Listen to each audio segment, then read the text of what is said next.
अमरकंटकला आलेत म्हणजे तिथून नर्मदा नदीचा उगम झाला. तेच हे ठिकाण पवित्र ठिकाण आहे.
कृष्ण गोविंद हरे मुरारी हे नाथ नारायण वासुदेव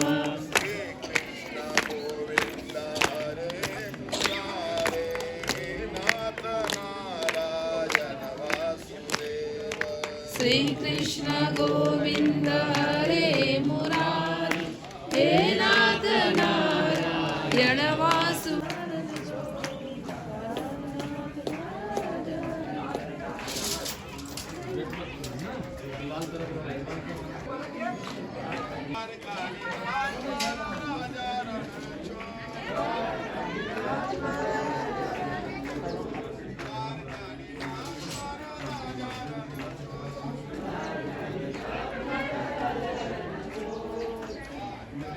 अपना नाम बड़े बेटे का नाम लीजिए। मालती नाम लीजिए। बेटे का नाम पंकज। पंकज मालती नाम लीजिए। हमारा समस्त परिवार सहित आए धन धान लक्ष्मी सुख।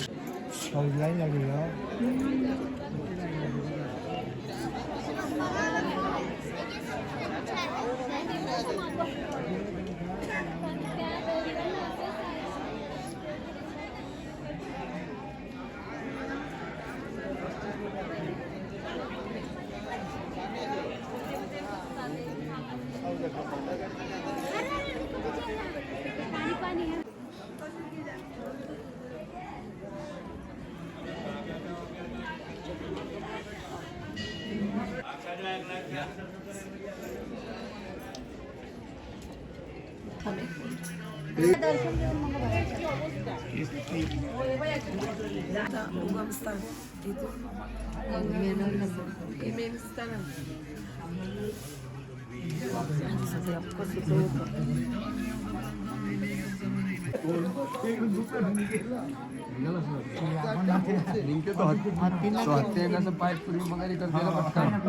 वगैरे केला काला की सटकते माणूस मग थोड्या वेळ ठेवते ना मग असतेच पुरी करते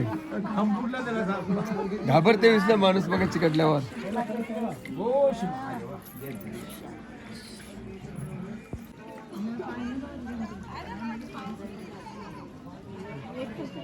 बोलो यमुना मैया की।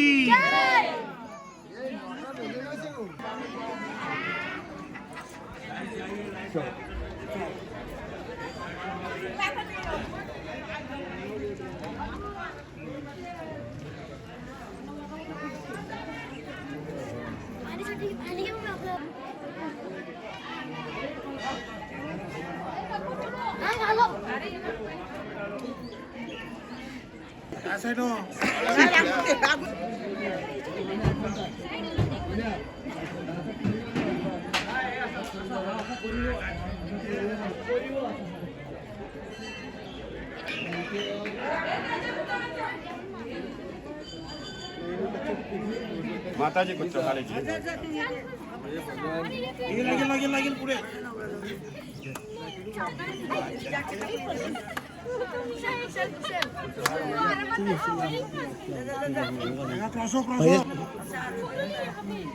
काय भाऊजी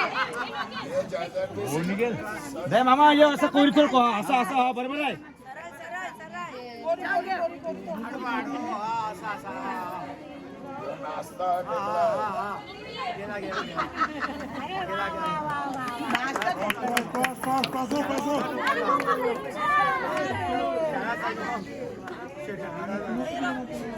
पप्पाचा हाय ती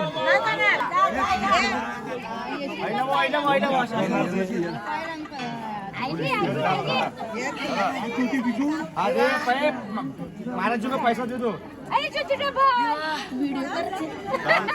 दान करने आए हो दान करके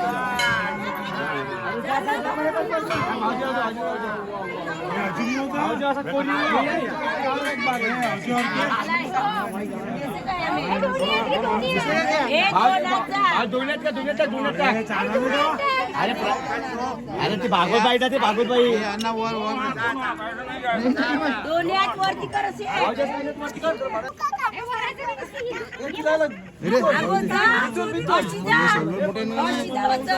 सोडलोच नाही घुसत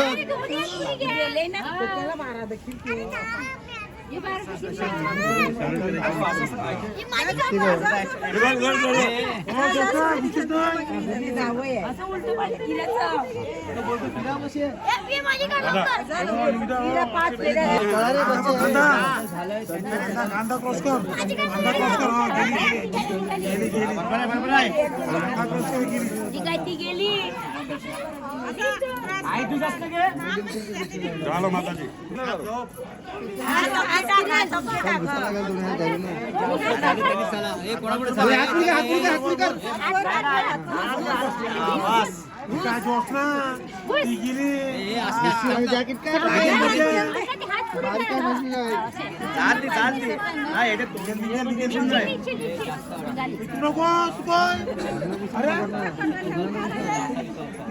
दोनों हाथ डाले बच्चा हाथ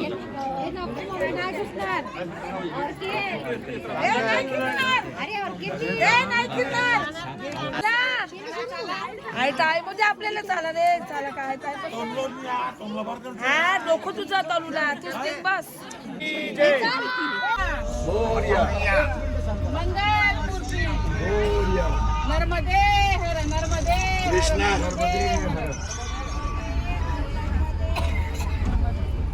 नर्मदे हर आपण 3 वेळा म्हणायचं असतं शास्त्र शुद्ध आहे म्हणून म्हणायचं असतं नर्मदा मैयाची माहिती अशी आहे नर्मदा नदी ही शिवपुत्री आहे शंकराची मानस कन्या आहे नर्मदा नदी शंकराला मुलं किती आपण काय सांगतो शंकराला 2च मुलं कार्तिकी आणि गणपती तुम्ही किती म्हणताय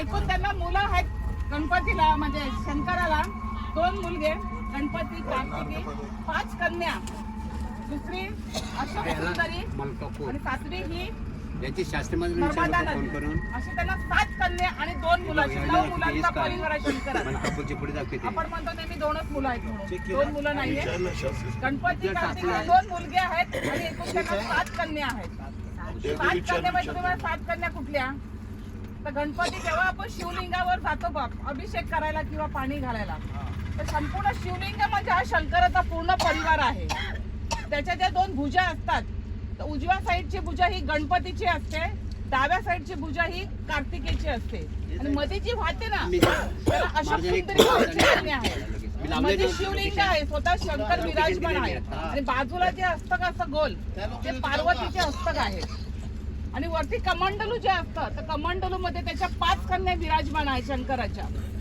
त्या 5 कन्यांचा पहिला जेव्हा आपण दर्शन घेतो तेव्हा उजव्या साईडचा पहिला गणपतीला नमस्कार करायचो जोपर्यंत तुम्ही कुठल्याही कार्यामध्ये गणपतीचं नाव घेत नाहीत तोपर्यंत तुमचं कुठचंच कार्य सफल होत नाही म्हणून गणपती हा प्रथमच असतो म्हणून पहिला गणपतीला तीर्थ घालताना शंकराच्या पिंडीवर पहिला उजव्या बाजूला तीर्थ घालायचं नंतर डाव्या साईडला कार्तिकेला नंतर जी भुजा आहे पार्वतीची जे हस्तक आहे ते गोल असतं ते पार्वतीचे हस्तक आहे आणि वरती जे कमंडलू सारखं असं उंचवटा होतो तो स्वतः शिवशंकर आहे आणि कमंडलूच्या वरती शंकरच्या वरती जे कमंडलू पाणीत पडत असतं त्या कमंडलू तीर्थामध्ये 5 कन्या त्याच्या विराजमान आहे शंकराच्या आणि 6वी जी पाणी वाहतं मधून तिला अशोक सुंदरी म्हणतात आणि 7वी कन्यामध्ये ही नर्मदा नदी शंकराच्या डोक्यातून सटातून उत्पन्न झाली ती गंगा ती त्यांची पत्नी म्हणून तिला दर्जा दिला आणि नर्मदा नदी ही जी वाहते या नर्मदा नदीत स्वतः शिवशंकर सामील झालेत म्हणतात ना बापाचं प्रेम जास्त मुलीवर असतं बायकोपेक्षा तसे त्याचं गंगेपेक्षा जास्त प्रेम नर्मदा नदीवरती आहे मग तुम्ही नर्मदा नदीला कुठलाही एखादा साधा गोटा जरी उचललात तो तुम्ही घरी शंकर शिवशंकर म्हणून पूजलात त्याला पूजा विजा काही करायची गरज नाही शाश्वत तुम्ही शंकराला विराजमान तुमच्या घरी करताय त्यासाठी खास तुम्हाला शिवलिंग ठेवायची काही गरज नाही कुठला एक नर्मदेतला गोटा न्या तो शिवशंकर समजून तुम्ही विराजमान करू शकता एवढं पावित्र्य या नदीमध्ये आहे लोक म्हणतात म्हणजे महाभारतामध्ये सगळ्यांनी जेवढं त्यांची काय पाप घडली काय घडली ते इथे येऊन 5 विसर्जित करतात गंगेमध्ये आंघोळ केली 3 वेळा डुबकी मारली की आपलं पाप जातं म्हणतात यमुना नदीला डुबकी मारली 7 वेळा की आपलं पाप धुतलं जातं पण नर्मदा नदी ही अशी एक आहे की तिच्या तुम्ही वाहताना जरी तिला पाहिलं तुमच्या डोळ्याने तरी तुमचं पाप शालन होतं आणि किती श्रीमंत असले किती पैसेवाले असले स्वतः ते कधीच कर्मने नाही यासाठी येत नाही ज्यांना ती स्वतः बोलवते ते त्यांचं पूर्ण कर्म अगोदर संचित असेल तेच नर्मदा काठी येतात नर्मदेमध्ये आंघोळ करतात आज आपण एवढे सगळे पुण्यवान आहोत की आपण सगळ्यांनी तीर्थस्नान तिथे केले नर्मदे काठी नर्मदे हर नर्मदे हर नर्मदे हर। ही पहा कृष्ण तुळस. इसका नाम है तुलसी का? हाँ तुलसी. तुलसी का कृष्णा तुळस. ही औषधी तुळस आहे. ही जे खोकला वगैरे येतो ना त्यात 4-5 पानं जरी टाकली तरी खूप होतं. ही तुळस मिळत नाही. याची झाड आहे तुळशीचा बट. हे मणीसाठी वगैरे रुद्राक्ष म्हणजे आपल्या गळ्यात माळ घालतो ना ते वारकरी संप्रदाय ते हे जास्त वापरतात. हे याचं हे झाड जर हे खांब आहे ना हे टिकावं असतं मण्यांसाठी माळेसाठी. पानाची खाली ना हे बघा ना किती झाड आहे बघा. बुंदा बघा येतात आता.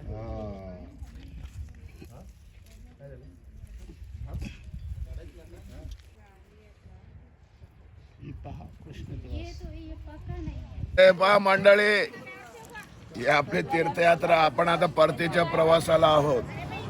म्हणजे आम्ही आजपर्यंत एवढे तीर्थयात्रा केल्या पण असा एवढा खडतर प्रवास असा म्हणजे आधी कधी झाला नाही. पहिल्यांदा हा घडलाय. पण जरी घडला तरी आपल्याला प्रत्येकाला म्हणजे मेहनत झाली, कष्ट झाले, पण तीर्थ मनसोक्त झालेले आहेत प्रत्येकाचे. कामाचे असेल, जगन्नाथपुरी असेल किंवा अन्य अयोध्या, अगदी मनसोक्त आपल्याला झालेला आणि प्रत्येक जण आनंदित आहे. पाऊस आता एवढी थंडी आहे की त्यामध्ये मनुष्य म्हणजे तब्येत बिघडण्याची शक्यता फार. पण तसं देवाण कुणालाही काय आजारी नाही ठेवीत आपल्या आनंदा सगळ्या गुण्या गोडविंदाने नांदतात सगळे. तर आता आपला समाज आता म्हणजे परतीचा प्रवास आहे. तर प्रत्येकाने एक वाक्यात काय म्हणजे तुम्हाला जे वाटलं ते तुम्ही तुमचं मनोगत म्हणजे सांगा. हा नमस्कार, मी कला भागवत. आम्ही हे नायगाव अग्री कोळी गावातून जे वसईवरून आलो जे ग्रुपमधून आलो. ह्या ग्रुपची एवढी खासियत आहे की ह्यांचा जे एक ग्रुप पाहून ना एक गठ्ठा त्यांचं सगळ्यांचं एकमत त्याच्यानेच भारावून होतं. जेवण खाणं आणि विशेष म्हणजे सगळे आपुलकीने एकजुटीने जे झटतात आणि ह्याची एकजूट जी आहे त्या एकजुटीमुळे जो आनंद आहे तो परमानंद कुठेच नाही. तुम्ही देव तीर्थक्षेत्र जा किंवा काय पण ह्यांच्यासोबत जो प्रवास करता तुम्ही जे तीर्थक्षेत्र करता ते त्याचं म्हणजे कौतुक करावं तेवढं थोडंच आहे. त्याच्यामुळे हा ग्रुपमध्ये यायला प्रवास करायला आणि तीर्थक्षेत्र करायला खूप खूप वाटतात, आनंद वाटतो. जय सद्गुरू.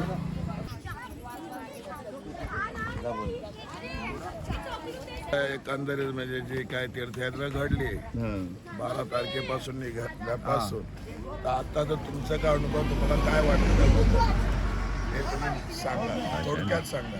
नाही तसे तीर्थयात्रा खूप छान चालले. खूप चांगला आहे. प्रवास लांब असल्यामुळे थोडं जाणवतं, त्याला इलाज नाही. पण आपण तीर्थ पण बघायचे आहेत, चांगली ठिकाणं बघायची, त्यामुळे थोडा त्रास होणार. बाकी व्यवस्थित आहे, जेवण खावण सगळं व्यवस्थित चांगलं. त्याबद्दल मंडळाच्या आभारी. आता विनायक भाटकर हे आपलं मनोगत व्यक्त करते, बोला. आता आपण ठरवल्याप्रमाणे प्रोग्राम आपला व्यवस्थित चाललाय आणि कोणाला त्रास नाही याच्यामध्ये. जेवण खाऊन व्यवस्थित आपलं घरगुती जेवण आहे, त्याच्यामुळे कोणाला त्रास नाही. आणि मंडळाचे आभार की बाबा दरवर्षी ग्रुप ट्रिप निघते आपली, त्यामुळे मंडळाचे आभार. भावनात्मक सुद्धा काय बोलायचं असेल तेही मांडू शकता तुम्ही असं. आता संजय बाबलेकर हे आपले 2 शब्द. आपली तीर्थयात्रा म्हणजे आपण ज्या ठिकाणी देऊन गेले देवभूमी त्या भूमीला आपण भेटून आलो आहे. पण आपले मंडळ आणि सगळे सहकारी यांचे त्याच्यामध्ये एवढे सहकार्य आहे का आपल्या एका पण माणसाला अजूनपर्यंत जायला निघालो तरी त्रास नाही झालेला. कारण ह्याचं सगळं सहकार्य आपले मंडळाचे सहकार्य आहेत, त्यांना द्यायला लागेल. पहिल्या आम्ही पांडुरंगच्या बरोबर जे तीर्थयात्रा केल्या त्याच्यामध्ये असाच त्या रजनीसामध्ये बायकांचा संवाद जास्त असते. आता पण तीच परिस्थिती आहे, ज्या बाया काम करतात आणि शाळा साबिला असा त्यांच्यावर आपलं तीर्थ सोयीस्कर होते. त्यांना का जर रात्री झोपणे काय आले की आपल्याला टायमाला खाणं टायमाला जेवण, त्याच्यामुळे आपल्याला इतर प्रवाशांना आपल्याला काय त्रास नाही होत. नारायण पण किती वाजता उठेल तरी तो आपल्याला सकाळी उठून तरी आपल्याला नाश्ता देतात. असं इतर तीर्थयात्रेमध्ये नाही होणार. मेनू पैसे दिले त्यांनी पण पैसे भरले, पण एवढी मेहनत करायला कोण जाईल. त्यांच्यामुळे आपलं यात्रा सेवा जी आहे सेवा आहे महत्वाची आहे. खूप सेवा, आपली सेवा करा. आणि ही तीर्थ कुठल्याही याच्यामध्ये बघायला नाही मिळणार एवढे लांब. तुम्हाला चमचमीत जेवणं ही चमचमीत जेवणं आपल्याला भेटली यांच्यामुळे. कारण आपण एवढं त्रास घेऊन ते आलो. समजा आमच्या तर परिस्थिती बघा ना, माझा पाय दुखत होता, सोनोग्राफी केली 2 दिवसात, सोनोग्राफीला 3,000 समजले बरोबर. दुसरून डॉक्टरकडे गेलो, डॉक्टरचं कोल्या ना कोणी पट्टा नाही, तो पट्टा पण कुठे गेला आणि काय कुठे गेलं काहीच नाही. 5,000 संपले गेले फुकट. आता व्यवस्थित आहे आणि ह्यांची कृपा का आम्ही आमचा प्रवास आता सुखरूप झाला.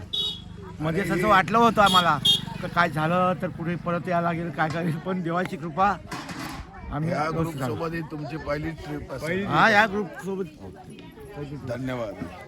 आणि व्यवस्थित झालं. आम्ही पहिल्यांदाच याच्यामध्ये आयला, पण मला खूप मजा वाटली. माझ्या भावाला मी सांगितलं तर दादा मला यायचं ते, माझ्या दादा लगेच नावं दिली. आम्ही ऐकलं. अजून मला सांगतात माझा नवरा, मी नाही आलो तर नको, पण तू परत याच्यामध्ये जा, कधीतरी जायला निघाले मला कळवा. तुम्हाला तीर्थयात्रेमध्ये कसं वाटलं? आवडलं. ते दरवर्ष करतोय मी, पण इथे असं मजा एवढं लांबचा पल्ला संपला जायला. कामाख्यासाठी मी कामाख्या सांगितलं ना, त्या मी निघाले. ते बद्री बिद्री सगळं झालं. उद्या माझी 5 झाली याच्यावर. आता या ग्रुपमध्ये कसं वाटलं तुम्हाला? बरं वाटलं, आज आनंदायला. सगळा लोक यायला तर सगळा घरचा परिवार कसा एकत्र, तसा घरचा पण 50 लोक एकत्र देवाचं म्हणजे खावायचं काम नाही. कार्य असलं की नको हे करायचं आहे ते कमी. आम्हाला कसं 1 तासानं जेवण जेविले की परत निघालं. भरपूर मजा याच्यामध्ये. धन्यवाद. तीर्थाविषयी तुम्हाला काय मनोगत व्यक्त करायचं ते करा. काय तीर्थ म्हटल्यावर असं थोडं अडीअडचणी येतातच, पण इथे सगळं जेवण आणि सगळंच काय गरम गरम मिळते, त्याच्यामुळे कोणाच्याच तब्येतीला प्रॉब्लेम नाही झाला. आणि थंडी एवढी होती का असं वाटलेलं का कोणाला काहीतरी होईल, पण काहीच झालं नाही. हीच आपल्या देवाची कृपा, बाकी काय. माझ्या ध्यानीमनी पण नव्हतं मी तीर्थाला येईन म्हणून. मला नेमकं बुधवारीने सांगितलं माझ्या भाऊजींनी, पण मी तयार झाली. पण मला या ग्रुपमध्ये एवढं बरं वाटलं ना, परत कधी 4 वेळा कुठे जायचं असेल तरी पण मी या ग्रुपमध्ये यायला तयार आहे. धन्यवाद. राम राम हरे हरे. बरं वाटलं मला. पहिले पण भद्री तुमच्यावर आलेली मी, आता परत अचानक माहिती पडलं. सुनबाई बोलली की जायचं आहे, बारके मुलाला लगेच तयारी केली. संधी जा सांगितलं, तुझं झालं नाही ना, जाऊन ये. बरं सगळं आनंदात बरं वाटलं असं. अन्नमाता म्हणजे काय, अन्नपूर्णा देवीच्या शालिनी ताई गंगेकर हे आपलं मनोगत व्यक्त करतील. बोला तुम्ही.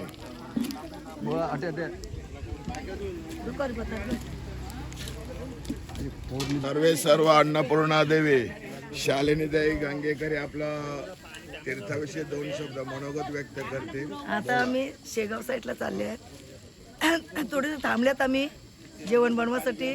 डाळ भात शिरा बनवलाय, हा भाजी बनवले, चवळीची भाजी आहे, पापड लोणचं सगळं काय बनवलंय. त्याच्या समेत पतिराज पण आहेत.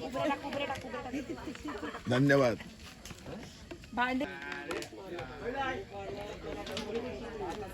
धन्यवाद ज्योती माताजी. आमच्याकडे आता चवळीची भाजी बनवलेली आहे, या जेवायला या.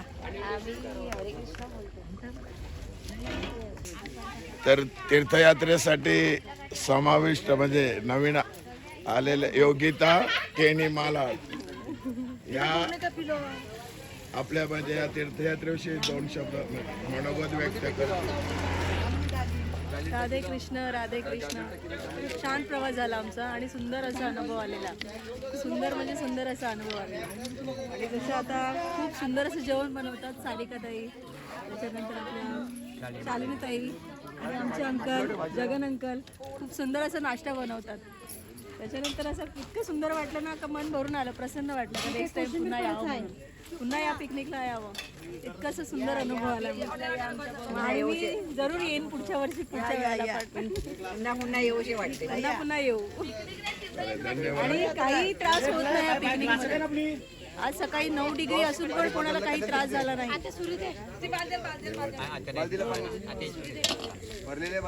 आईला आता देवान माझी कृपा केली, पूर्ण केली. पूर्ण केले सर. समर्थ कृपा ट्रॅव्हल्सचे सर्व वाहन म्हणजे झालं आपले रवी हे आपल्या तीर्थयात्रेविषयी 2 शब्द किंवा मनोगत व्यक्त करतील. आज आपली ही जी ट्रिप जी जाते, आपली सर्व माणसं आहेत, ही सर्व म्हणजे आपण 3-4 वर्ष, आपण 3 वर्ष सलग आपण ही ट्रिप करतोय आणि ह्या ट्रिपला फक्त मी जातो, बाकी कुठल्या ट्रिपला मी जात नाही. कारण का ह्यांचा स्वभाव आणि ह्यांची जी सिस्टम आहे ही मला चांगल्या प्रकारे, ते पण आपल्याला सांभाळून घेतात ह्या ट्रिपमध्ये. आणि आपण पण त्यांना सांभाळून घेतो, ज्यांना जे पाहिजे ते आपण त्यांना देतो. आणि म्हणून आपल्याला ह्या माणसांबद्दल जायला खूप आवडतं. आणि ह्यांची ट्रिप याच्या पुढेही अशीच चालत राहू दे. ही परंपरा जी आहे ना ट्रिपची, ही अशीच परंपरा चालत राहून दे. आणि त्याच्यामध्ये जर आम्हाला जर काय बोलायचं जर असेल तर खरोखर त्यांच्यामध्ये जे आहेत ते मेन 3-4 जण म्हणजे नारायण काका, अशोक कोळी, परत रोहिदास, परत बुवा आपले, यांचे सर्वांचे मी आभार मानतो आम्हाला ह्या ट्रिपमध्ये देण्याची आम्हाला संधी दिलीबद्दल. आणि माझे 2 शब्द बोल मी संपवतो. धन्यवाद. तरी पण रवी जे आहे ते मी म्हणजे आम्ही आता 3-4 वर्ष अनुभवलेलं आहे की ते स्वतः आवडीने आमच्या सोबत येतात आणि शिवाय स्वतः बॅगा लावण्यापासून ते संपूर्ण पॅक होईपर्यंत ते स्वतः त्याच्यात हे करतात, मेहनत घेतात. असे आम्ही आधी जे काही तीर्थयात्रा केला इतर ट्रॅव्हल्समधून असे कोणी सहकार्य केलेलं नाही. हा त्यांचा मोलाचा म्हणजे अति मोलाचा वाटा आहे. धन्यवाद. कृष्ण कन्हैया लाल की, आई नर्मदा माते की जय, कृष्ण वृंदावन धाम की जय, सद्गुरु नित्यानंद भगवान की जय, कैलासवासी नित्यानंद प्रेमी हरिश्चंद्र पाटील बुवा की जय, कैलासवासी वाडिया बाबा प्रेमी पांडुरंग बुवा की जय, श्री कृष्ण प्रेमी वाडिया बाबा की जय, सब संतन की जय, बोलो आत्मस्वरूप की जय.